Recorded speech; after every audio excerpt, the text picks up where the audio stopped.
From 1939 to 1945, Britain was at war. At the outbreak of hostilities, Britain was importing 60% of its food from abroad, so German U-boats were ordered to blockade us out of the war.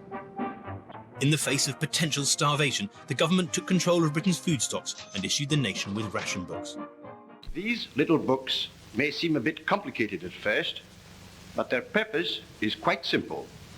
They mean that if, in the course of the war, we are short for a time of this or that article of food, rationing will give everyone, rich and poor alike, an equal share of all that's going.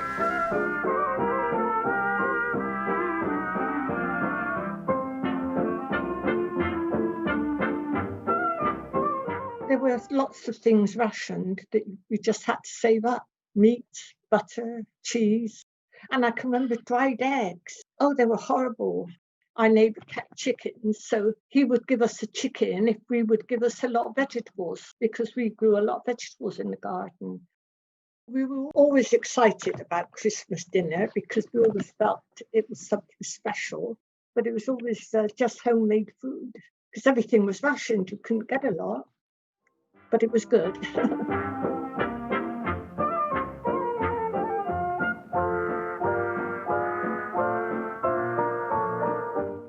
There wasn't a lot of choice. Everyone had a chicken, or some might have a goose. Turkeys weren't available. You had runner beans that had been salted down from the summer from your garden. We'd have sprouts, boiled potatoes. There was always a Christmas pudding. We did have crackers on the table at Christmas lunch. And a lot of those we used to make ourselves anyway. I can't remember that they actually cracked or we had anything in them. I think it was pure show.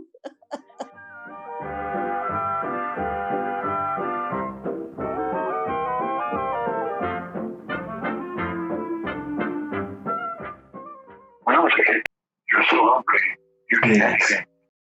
We had the neighbours, and the thing was we had gardens at the back of the house which linked up. They all decided to grow different things. Christmas was always a happy time. We'd have a fire upstairs. We'd always have a Christmas tree. For Christmas, the most we ever had was a chicken. Turkey you never heard of it. You didn't know what it looked like.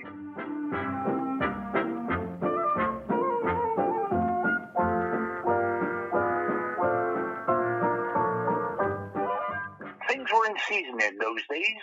No fridges, no freezers. And of course, you only had strawberries when they were in season. And obviously apples came in the autumn. Apple dumpling was a stewed apple cut up and then rolled in a bowl of pastry and wrapped in a cloth and then boiled. My mother used to make them so big, I used to say to her, "Mother, these are the same size as the cannonballs that Nelson used at Trafalgar." That was the only time the oven went on. It was one day a week to cook the joint, do enough cake. The cake lasted you best part of the week, but by the end of the week it's getting a bit dry.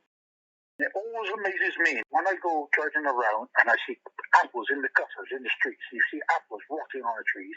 Imagine during the war, you never saw anything wasted. Not one little bit item was wasted. Run, rabbit, run, rabbit, run. I can still remember the day that sweets came off rationing and we all congregated at the bottom of a lodge hill. There was a sweet shop and we all went in there and actually bought the place out. And by midday, we were all feeling rather sick. And I think then they had to bring back sweet rationing again because it sold out completely. Run, rabbit, run, run, run. Bang, bang, bang, bang, goes the farmer's gun. I went around at rationing time, so I can't quite take it back to the memories of these others. Well, for me, exactly as was said, we had empty crackers as well, I'm pretty sure. But it was really like a Sunday dinner. We had strange things like dates on the mantelpiece, which I thought were horrible, but they were very popular. And obviously nuts and things were all over the place. At one of the camps somewhere in Britain, ex-German sailors saved from sunken U-boats and ex-German airmen whose planes were brought down are learning to start life afresh in more peaceful jobs. But it's at meal times that they find the biggest improvement on home. There's a fair share of everything, and he's just heard they don't have to spread guns on their bread.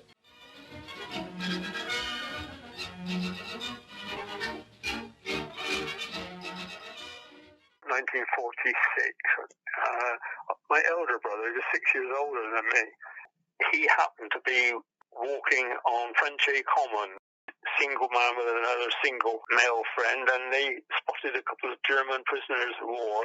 Both the Germans he approached spoke a few words of German, which got the thing going. This thing built up. He did approach my parents to find out if they would mind him bringing the Germans to the house. They came and we got to know them, and when it came to Christmas, we invited them over to spend Christmas Day with us. So we spent some happy hours with them.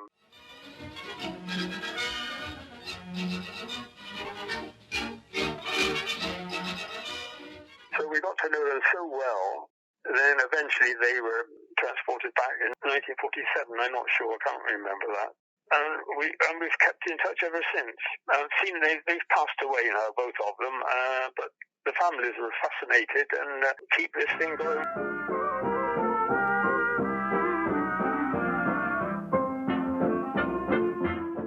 For this activity, you'll be designing and drawing your own Christmas meal, inspired by the memories of the Hillfields residents you have just heard. On the handouts you have been given, you will see there is a rationing allowance with food types on it. You are each given 10 points to spend on the first section. Then you can use up the maximum amount of rations in the second half. For the fruits and vegetables, you are allowed 1 fruit of each item, or the 100-gram equivalent for smaller items such as strawberries. You will also be assigned into groups of 6 and each handed 2 swap cards. Each of these cards means you have either grown too many of a particular vegetable, for example carrots, or you have leftovers you don't need from your animals, for example chicken eggs. These can be swapped with one of your group members to get extra produce for your meal. With this, you will then have to make a main course and a dessert for a Christmas meal for your family. You can now do whatever you want with the main meal and for dessert. You might want to pick a recipe from the handouts. Once you have decided what you want to make, you can draw them onto your plate templates. Spend your rations wisely.